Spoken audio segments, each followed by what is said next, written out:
Kale omukutu cruise exclusive kusinzidde okubeera ng'ate otulabira Allen Cruise gemanya tuli proudly powered by Marus Bridals bano bagamba nti agenda wali Kwanet Plaza bakuwegomeseza omulembe mishana gya mulembe byonna byonna babireese bulungi nnyo musobole okuba ng'ate mukwatagana bulungi nnyo bulungi ddala. Kale olunaku olwaleero ku show yaffe ninako omwana mulenzi is an artist musajja ayimba bulungi nnyo ate ng'era bwe kijja mu peni okuwandiikirako banne ajja kumenyera ennyimba gwe mwennyini ogambe bugambe nti lekeraawo oba ogambe nti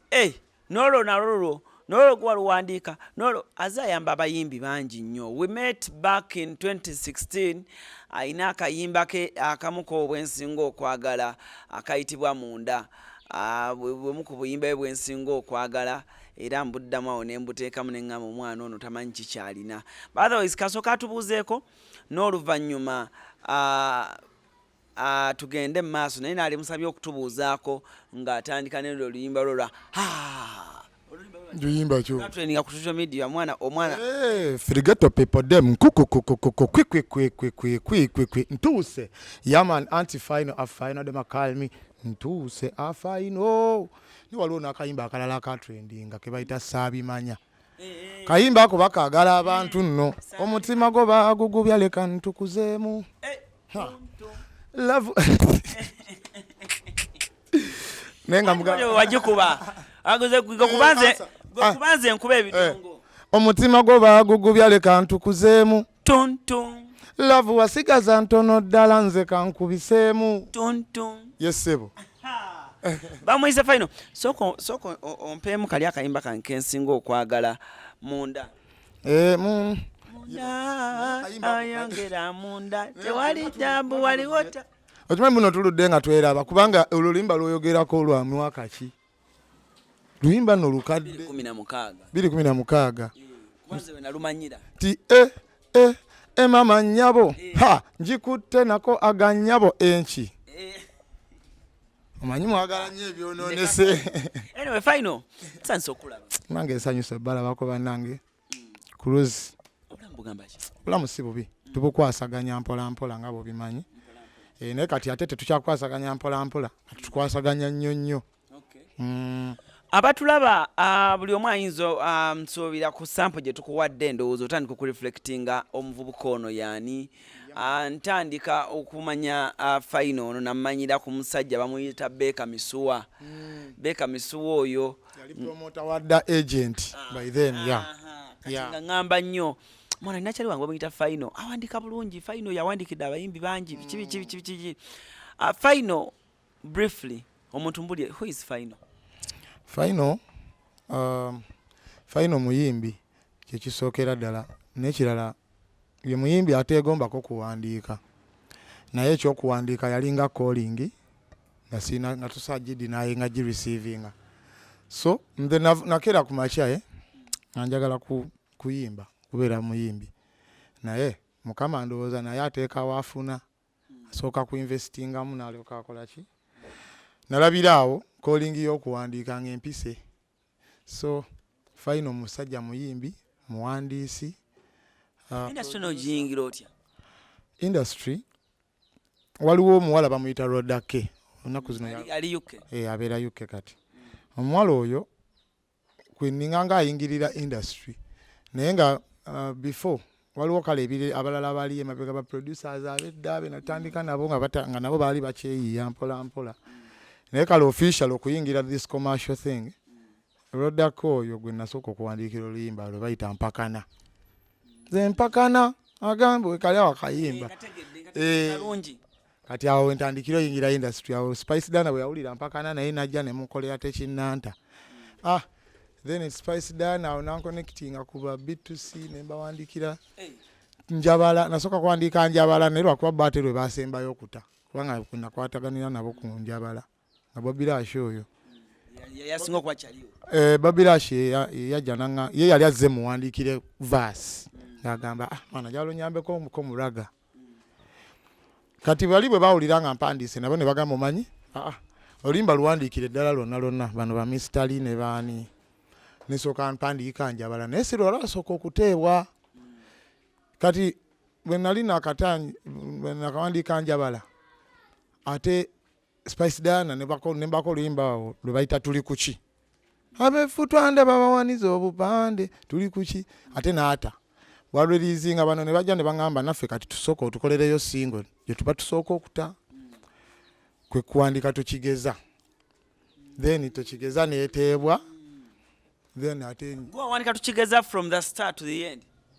Kati mulimu kapaati ka Mr. Like yakola waliwo kapaati kano luno si lwali baby nkwa akoye akayize berenga chorus y'oluyimba ne ŋŋamba kabeere ka pre-chorus then tukole ki n'ebisigadde byonna nzijukiranga nze yabiwandiika omanyi memory card zaffe biva tusiimuulako nnyo footage gwe tuteetaaga bisigadde byonna nze nabiwandiika.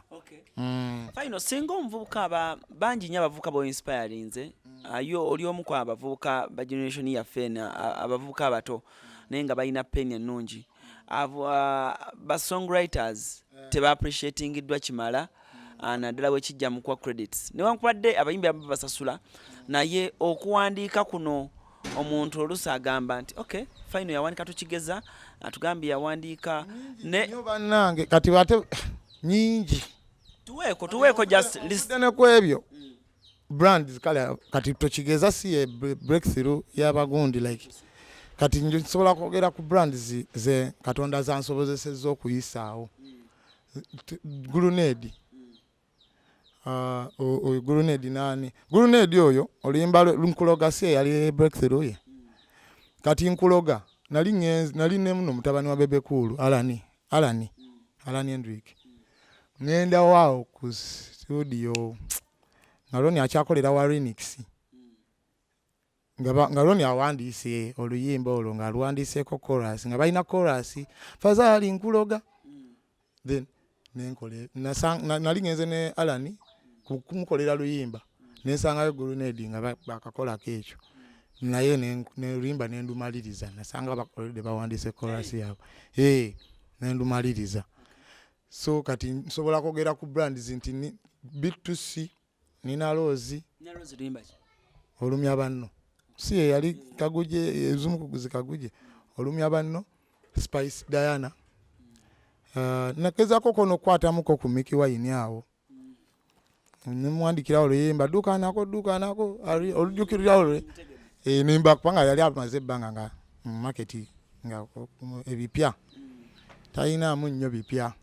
trending abantu kusinzira ku ndowooza z'abavubuka abo mulembe. Osinzira ku ki okuwa omuntu oluyimba lw'obakolera omuntu? Mwoyo gwa ggwanga. Kubanga amazima gali nti kibeera worthless kale abantu noli ne baba kuwa ekyovolaba olumu olondebwayo onokolwayo bunokolwa n'ogamba nti kati ono kafe kwerayita kubanga gwabeera alina omutima ogusobola okugaba n'otaddamu kutunulayo kubitunulira nnyo nti gundi namuwa ate aguze emmotoka ate nze biki n'omuwa ekyo n'okita obulamu bwe ne bugenda mu maaso kubanga nange nina career yange kitegeera so bw'ombuuza nti osinziira ku ki nsobola kugamba nti just nti mwoyo gwa ggwanga ososanga omuyimbi mu studio nga mupya oba ki naye nga kiganyeemu olwa vibe n'omuyamba buyambi ekyo kyensinga okukola nkikoledde ebbanga lyonna lye nayingirira music industry ati jjukira kati gwe obeerayo eno naye ng'obeera ofiiringa n'ogamba wano nedda oyinza okuba nga otaddeyo otyo okutuna owulira nga waliwo layini gy'ofunye kati ate nga mbutuufu bw'otagimuwa era tegenda kuyamba lwa nsonga ne bw'ogisigaza egenda gyerabira osalawo n'ogimuteekeramu n'omugamba wano kubawo bwoti wano kola bwoti ekyo nkikoledde eddala enfunda eziwera. Basiima bo bakomawo ne bakusiima bw'oba okukoledde kati nga omuntu n'omuwa breakthrough naye bw'amala ogikuba akomawo n'agamba nti mwana Fyno weebale. Basiima abamu n'abatasiimye era tomanya oli ngeri ki gye yeeteeseteese kusiima waliwo ajja okulinda ng'aguze jet special jet waliwo ajja olinda ng'aguze special jet alyoke naye akugulire hama kati n'olwekyo simanyi ngeri ki abamu gye bateeseteese kusiima naye nga mulimu bambi abadda ne basiima otera okubutwera nga waliwo abantu abamu abagamba nti bwe mpandikira omuyimbi ampayoko collaboration oli muntu oyo alemerako ennyo nti bwe nkwandikira nange mpaayo kino singa nzirina mpitirivu anti kati jjukira kati nze muyimbi azze empola okitegeera omukuyimba ku saidi yange ey'okuyimba nti nalina kale si nina capability esobola okuwandiikira omuntu oluyimba ye n'afuuka sitamangu naye nga nange bwe nkula mpola mukama yamanyi lwaki yakikola bw'atyo kati bwe kituuka ku mbeera ey'okulemera kuwaaka like singa nali nga kyenjagala kyekirubirirwa kyange singa nina zikolabo tozimanyi buyitirivu kubanga sisobola kusaba gulunedi n'agamba nti nedda sisobola kusaba space dana oba ani ne bagaana ekyo kyo bwe kiri naye generations kati waliwo wobeera mizaani weyenkanankanira waliwo oliwo omuwa oluyimba ye n'agenda n'asummukira ddala kati nekituuka ekiseera nga bw'okola naye kola beera sitiiru tekijja kuyamba kati nga olina kukola nabaana banno okitegeera kubanga nze nali mwana naye ate nga nkwata ku bakulu ne bongera okukula okitegeera basi ekyo ne nkuza abalala naye ng'ate sitiiru era nze mu musical ndi mwana kati era nina kudiringa n'abaana bannange kivala nina kolabo ne lwekyolwe nti olaba awo minzaani ekola ki okusinziira ku ndowooza yange ndaba awo minzaani eba ebalansinga fiziki kyaliwo mu kuyimba ate nga bw'owandiika buzibu ki bumutera osanga kuyimba nga bw'owandiika owandiikira banno ate nawe oyimba ezizo nze sirabawo buzibu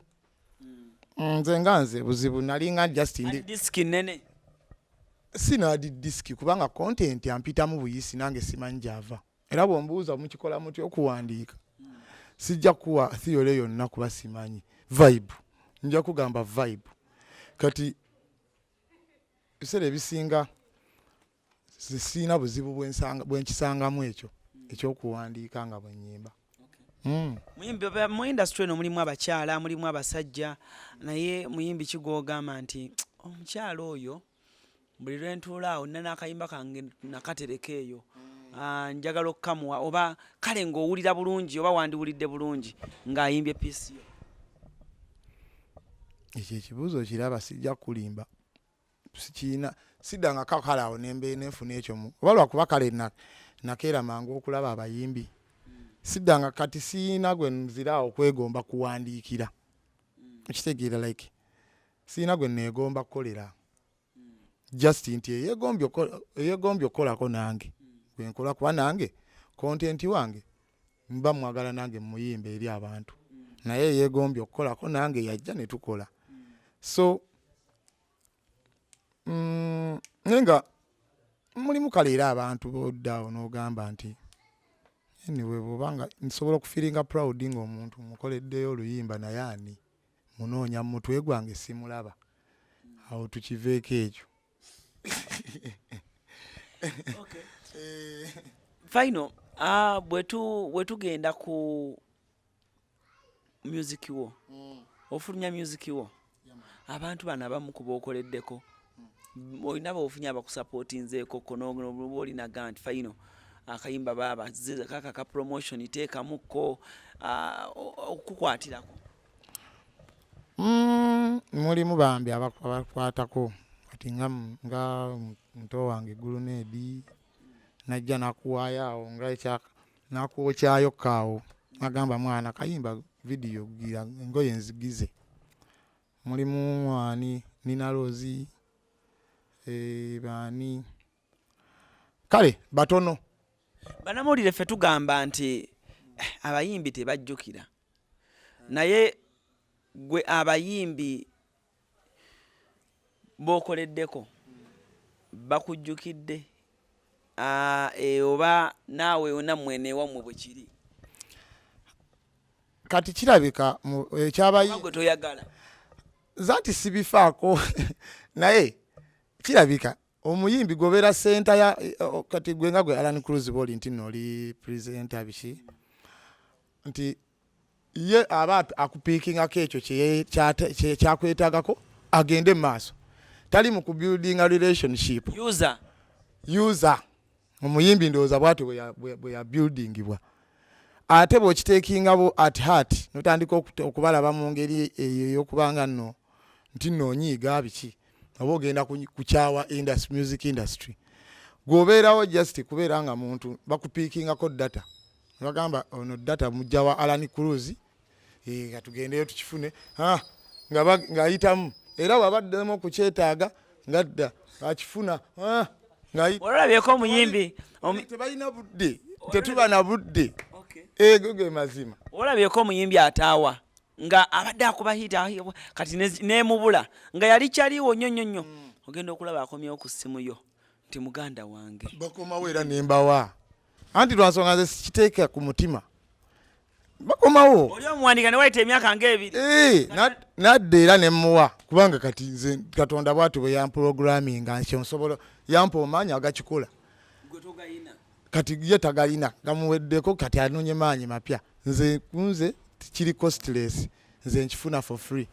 so if you want to be blessed you have to bless. Wali ogobyeko omuyimbi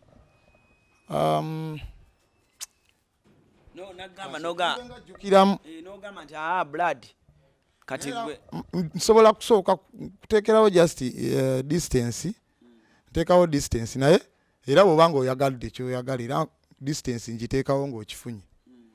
in most cases nze bwentyo bwendi.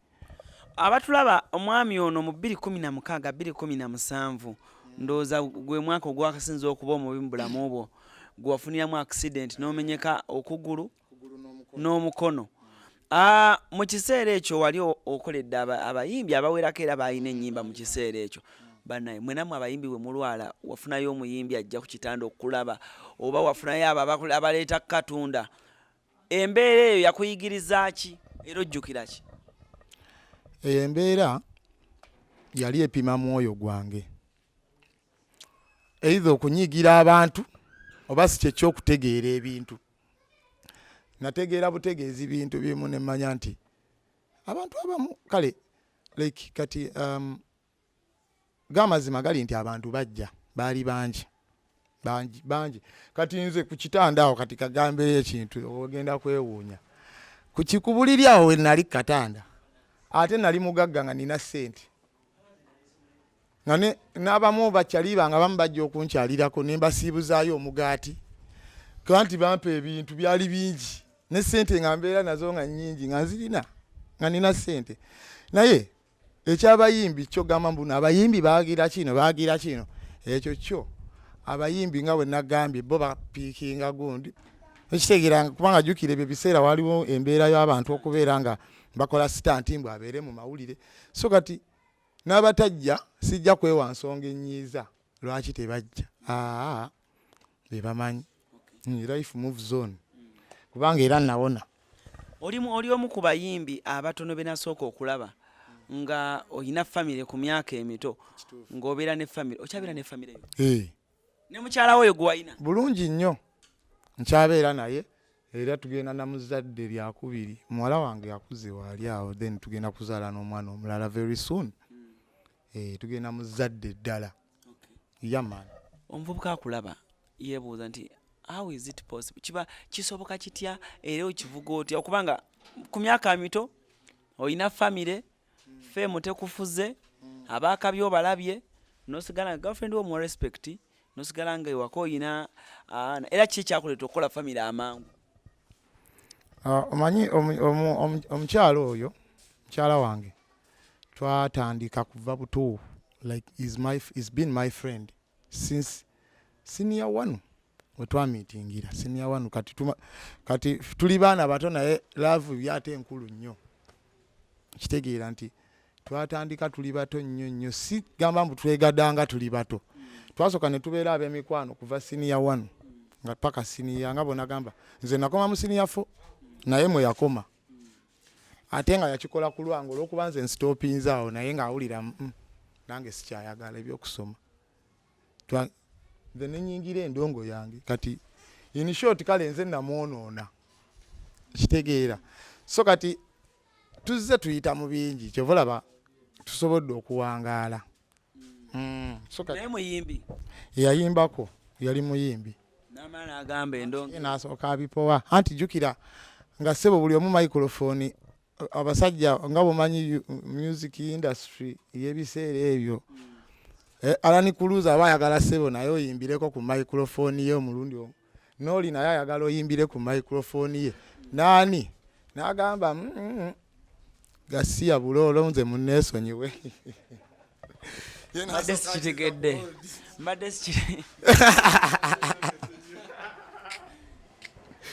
okitegera nga buli omu zi microphone ziriga zi microphone nga oli n'agamba waayi kansigaze microphone yange emu nakiwummuza byanyumizaako ko naye obuzibu kati kale ekirungi mu industry eno okusabiriza kwa ddala naddala eri abayimbi abawala maama abaana batega ekibatu tomanyi gwe kati kagamba ekintu kimu abaana batega ekibatu anti nange kenyini nali nkitezeeko ko ako kalombolombo nali nkitezeeko ko naye wali otezeeko nogawo waaye oli muntu omungerako obuntu kali kajja ekibatu n'okiteekayo omwana akuyisaako awo batuula ayinza okuyisaako enfujja busa n'ogaa enfujja busa sijja gireka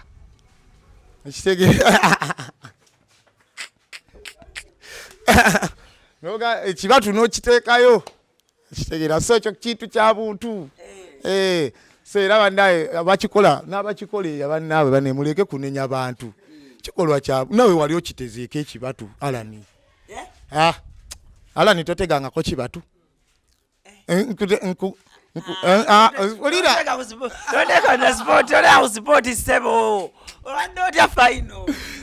ekibatu kyako kalombolombo ka famire ya mundongo era atege omuntu golaba nga atege ekibatu tomunenya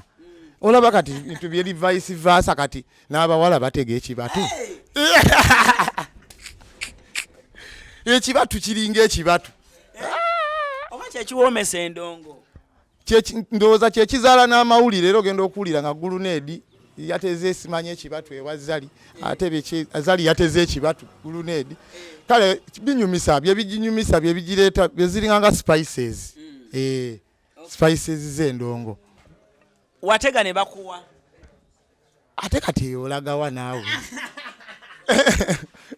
nze gambye asaba atera okuweebwa naye era nze ebyo tebikwatako kasita gambye nti nange kenyininyini sagadde kwefuula nti nno mulungi omunze atakitegangako kibatu kitegebwa Fyno sooka ombulire hiti ekubika kubikira ddala kati kano kansoke nkagamba abantu oli writer oyina hits z'okoledde banno naye nga gwe omuyimbi nga Fyno hiti ekubika kino kansoke nkirambulule ku ndowooza eyange nganze abavubuka mwenna abali abayimba bubanga okola oluyimba kakasa mbu ttiimu yonna yonna gy'okoze nayo oluyimba olwo abeeranga boonalaba omwana ali mu kuzaalibwa okuteekebwa ku nsi kuno maama taata asalawo n'alabirira olubuto olwo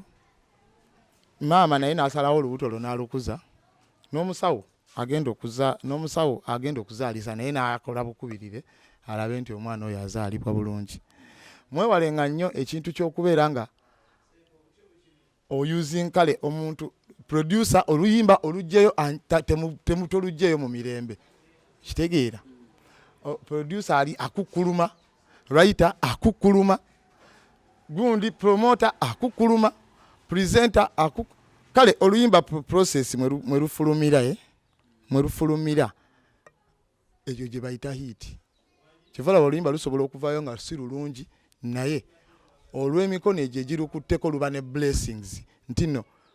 oluyimba gundi yalumuwa mulo fiiti ne gundi yakola mulo fiiti kati buli omu aba alina amaanyi agasobola okasinga oluyimba ne bwe luba lulungi lutya ne lusitopinga so kati hit ekubika naye ekubika bwetyo oluyimba nga omuntu obikola mulo like oluyimba olina okakasa nti gwe nnyinirwo okulufulumya lubadde luyise mikono mu bulungi buli omu teri n'omu alulinako olukongolo nti gundi namukole kirina kubeera luyimba lwokyo lwali lukwewunyisizaako n'olusanga mu bantu nga lukuba nga lukwanoga saabimanya kati saabimanya olwo luyimba nali nduwandiika nali nkola bukozi ddemo Little John wa Galaxy FM alo ne kyali wangawo bamuyita Sugar Boy ne banteekako embeera ku luyimba olwo bagamba gwe boy n'otogeza n'otunda luyimba olwo gwe manyi nawe weebuza nnyo amagezi ne banteekako embeera ne mwana Oddumalayo bwe zikkuba otunda ku nnyimba zo sinye olwabanze bwe mba nkoze oluyimba nga lwakutunda luba lwakutunda kunze ekitegeera kubanga mba siruyiyiza mu perspective eyange naye kati Little John ne gundi banteekerawo embeera nga terunnabafuluma nga bakikola mu lofiiti kyekiri kyegambye kati olwo luyimba singa lwafuluma nga muyimbi mulala ya luyimbi ate osanga terwalikoze kubanga first of all lwali tunabagenda mu mikono gya muntu yenna nga ndi muddu wandiika tinewankubadde nze omukuba saalumanya saabimanya ebyo biri saabimanya baby enzigi ze walokinga aganyabo nina okuzigula kati olwo nange kati luyimba olwanewunyisa kubanga si teyali gundi yange nti nno nze nsazeewo luteebwe ba TikTok akibe wasoko laba ku TikTok era wali ku TikTok oba wali tonna joininga nali na joininga da waliwo omuwala bamuyita Brina ya Slim Bay taano wange nnyo omuntu wange nnyo kati gwe kiki kyate biki byogendamu ngambye kale muntu wange nnyo ebyaddala kyaliwo kakati ye yasooka okuteeka ku TikTok eyo nga tenaba nakutandika kukyaka wano nali already kwendi era Brina kati we ngamba Brina y'omu ku balinga era bakaguje ku TikTok yali yanteekako dda nga yabinjigiriza nadde ebimu biki then awo nesinkana Electra yemu naye kyali wange nnyo twalinga muyimbi ayimba na bulungi naye simanyi omwana ayimba amanyi okuyimba nze nakamuwandikira ennyimba ziringa oba 2-3 ngazizanyawa talina we yali aluzanye oba ndoza yetanaba kwagala kuzita zaggwa ennyimba wano waliwo oluyimba lwe waneeno ku studio yange ennyimba ze nate nno ng'ayimbira dda ayina eddoboozi eriyimba kati awo bwebamu kubanyambako ku TikTok awo okutambuza content wange naaba nga atuukayo mu bantu gyemikutu then n'abalala bangi beegattako awo omwana yakola challenge yasinga okukyaka eya ntuuse omwana oyo wafuna time mu meeting bulungi nnyo ne mu video yajja n'abeerawo twalinga tubeera naye eno oyo namu appreciatinga era wabanga asobola okubeera ng'ayogerako eri eggwanga asobola okumpeera obujulizi perception yali etya wasooka olaba ka video ako ka video mwana bambi sirina bwe nkinyonyola naye kyalimu omwoyo gw'amaanyi do you think TikTok eno eyambye nnyo abavubuka naddala abato abatalina ssente okupenetrate nga music industry kati gwe mbuulirayo omuvubuka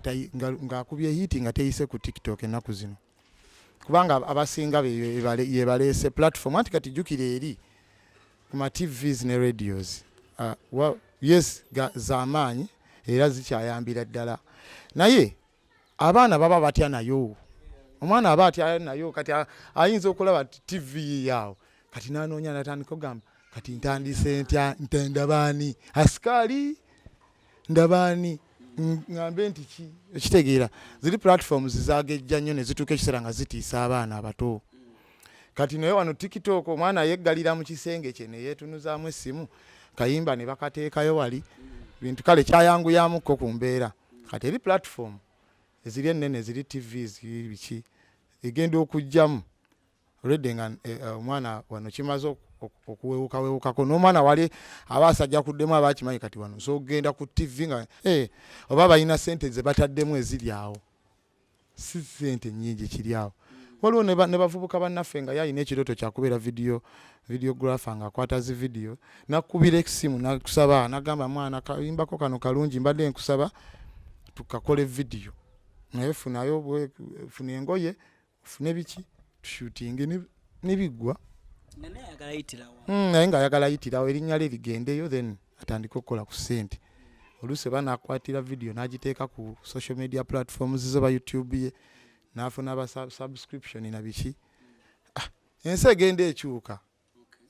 ate gyekoma okukyuka bw'ogitegeera eyongera okugonda 2022 biki oyagala okwetuusaako nga gwe Fyno omuyimbi? 222 222 ngenda kubeera w'amaanyi nnyo sawa ya kutopinga kati mbikoze na olina producer awo naye gwe weewuliriramu? nina cookie pan naye nina bangi kubanga nzize nkola ne bangi. Nina Felix Pro, nina Edidi. Gwe nakusanga nayo? Bangi nnyo, nina bangi. Naye kati official wange ye cookie pan bagwe mbeera naye. Vibe wezikulinnyira? Wonna vibe wenninyira is always around. So kati gwe nkola naye in most cases. Naye nga n'abalala bonna nkola nabo. By the way, vibe wenkwatidde. Oba nkwatidde wanne esiimu, oba nkwatidde wani wenkolera. Njagala ebigambo byebiseema nga tuva wano. Abawagizi bonna ddala abaana ba TikTok abo obawa ekisemba bategeere Fyno waabwe kikyazzaako na Fyno giwe gye tulaga. Omuyimbi ng'ate TikTok Fyno ayogerako eri eggwanga nti mujebaleko siina kyabagamba. Cruise exclusive gwe mukutu kozizidde okubanga ate otulabe Alan Cruise gemanya kimu abaddeko bulungi nnyo. Tubadde ne Fyno, a very talented muvubuka gwe kyoba omanya bwe kijja mu kuwandiika akutta, bwe kijja mu kuyimba akoonako bukoonyi bw'ati ku ddoboozi n'owulira nga bambi omuvubuka ono kyakola akimanyi bulungi. Rodake tolina kyomugamba? Rodake bannange gyebaleko ali UK namulaba nga benywegera n'omuwala munne wakati she's a lesbian babayita bagge. Byenasembayo okulaba nti ku social media bituufu. Oba yakusomire yani? Nze mbeko ati tuba kutuscrollinga n'obigwako nga beekiisinga biki naye kyakabi. Musibe bulungi mweraba.